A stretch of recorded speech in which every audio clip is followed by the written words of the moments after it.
So without further ado, our first speaker will be our third place finisher, Kevin McGrath Jr. Kevin is from St. Ignatius High School. He's a freshman. His speech is entitled, "A Place for Religion." Joining Kevin today is his father, Kevin McGrath Sr. So, welcome.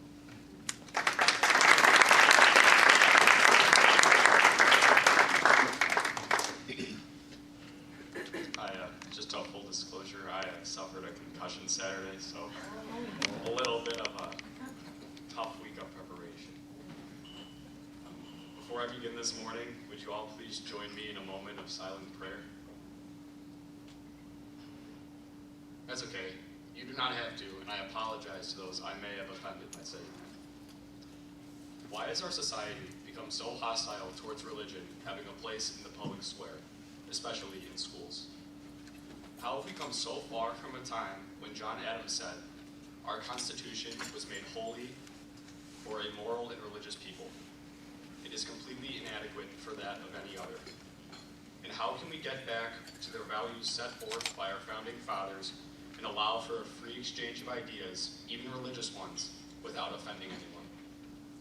I decided to apply the four-way test. Is it the truth? Is it fair to all concerned? Will it help build goodwill and better friendships? And is it beneficial to all concerned? To see that if reintroducing religion into schools would have a positive impact on all of us. The first question, is it the truth? Before a series of 1960s Supreme Court cases, religion and prayer were both used in public schools. Schools had Christmas vacation and Easter breaks in hopes of letting students spend these special religious holidays with their families.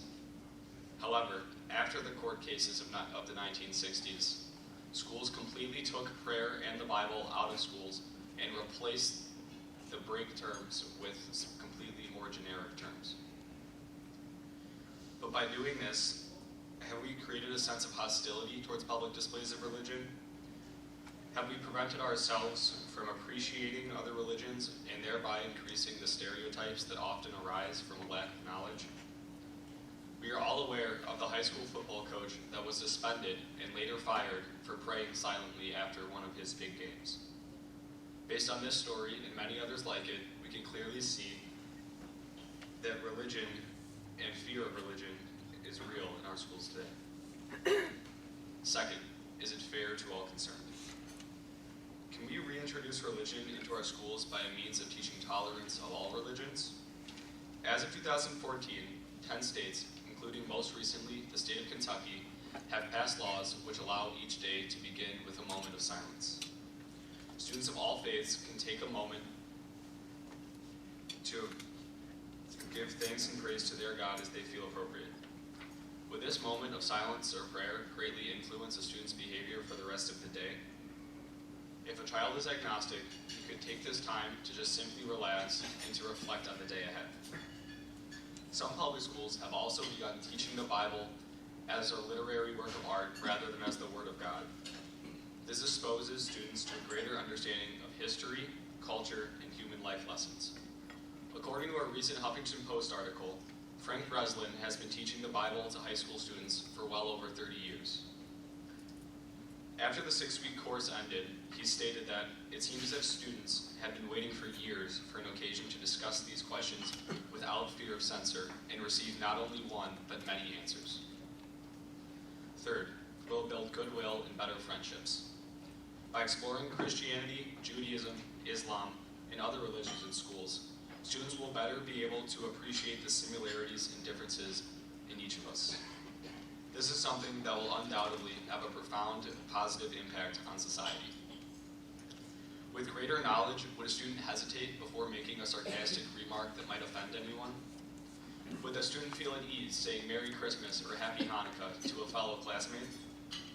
This would reduce negative thoughts in children for sure. Lastly, will it be beneficial to all concerned? I believe the answer is yes, because a culture where we not only accept each other for our different beliefs, but embrace them is the ultimate goal. Rather than being afraid to express our beliefs and differences, students will see these things as the very fabric that binds all of us together. If we can all focus on respect and knowledge of religions instead of harmful generalizations, then and that will be the time when we can truly come together as human beings. We cannot keep pushing religion aside to only be known as a tool for separation. A culture without public religion is a culture of ignorance because it is the very tool that binds all of us together. Instead of keeping quiet, religion should be questioned and open to debate so that we can all find what we ourselves believe is true.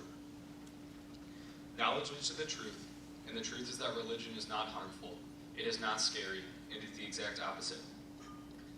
Education and expression are the only ways we can all achieve a society that everyone longs for, a perfect one.